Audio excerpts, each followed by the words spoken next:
Good morning to all of you. I welcome you all for this interactive learning on the subject called projections of solid. Projection of solid is one of the topics coming under a basic first semester subject called engineering graphics. If you see the projection of solids, it is nothing but it deals with the various position, its shape. Say for example, if you take a solid called a cylinder, if you keep it vertical, the front view will be a rectangle, top will be a circle. So like that, based on the shape and the viewing direction, the shapes will be different for the three different views, namely front view, side view and top view. Generally, the solids are categorized under these many topics. One is called the polyhedra, the other one is called the solids of revolution. Under polyhedra, there are two subdivisions.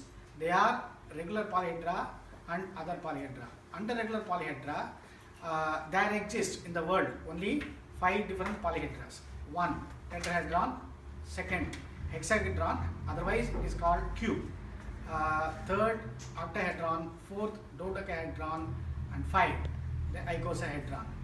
As per the Anna University's curriculum, the students have to study only the tetrahedron and the cube when it comes to polyhedra. Under the other polyhedra, prisms and pyramids are coming into the syllabus. The other type of solid is the solids of revolution called the cylinder and cone.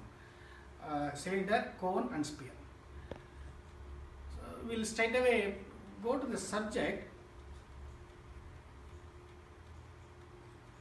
So these are the examples for different types of prisms, and this is about the pyramid. The basic difference between the prism and the pyramid is prism has got two ends, base and the top face.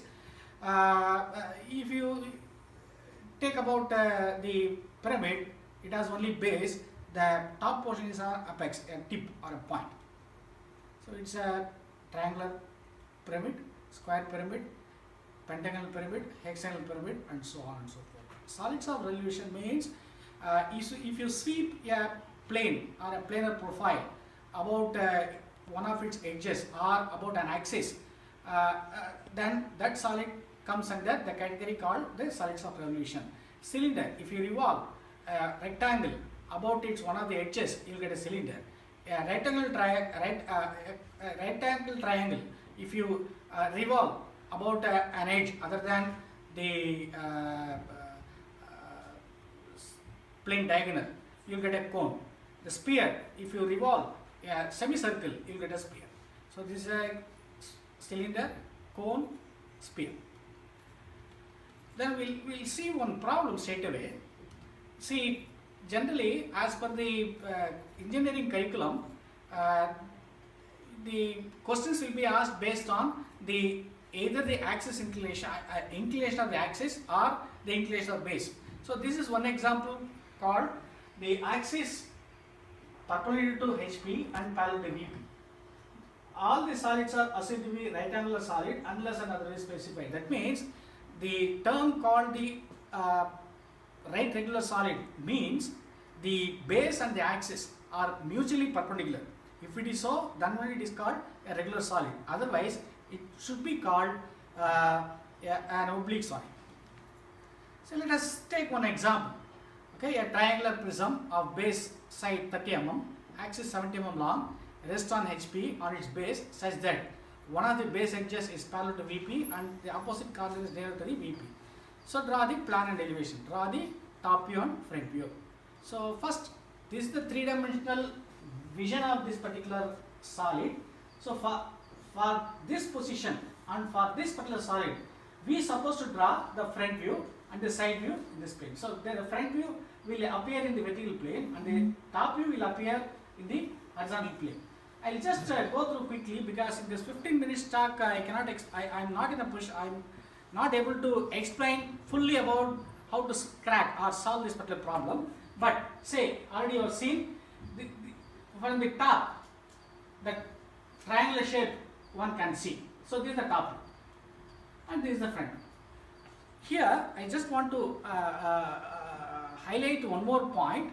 This video shot is not being recorded mainly meant for this particular subject. I will show you another subject using this kind of tools. One can teach the subject so effectively and efficiently using the advanced digital tools available for not only for the engineering subject, also for other subjects as well.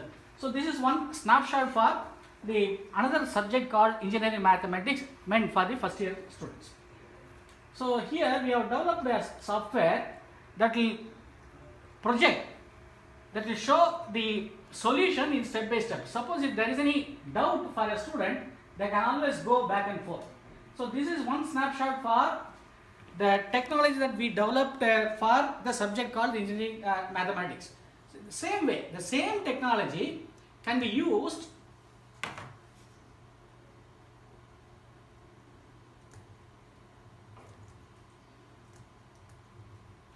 for another subject also. So this is the example for the physics subject. The software is same, the package is same, but the subject is different. This is one of the topic coming under physics subject for the same first year. So this is about how to find whether the specimen given to us has got any defect or not. So this is about a ultrasonic flaw detection. So if the specimen is good specimen here, so if it is a good specimen, using this ultrasonic flaw detector you will get only 2 peaks. If you get only 2 peaks, that means it is a good specimen. You see this specimen, there is a blowhole. So you see what happens.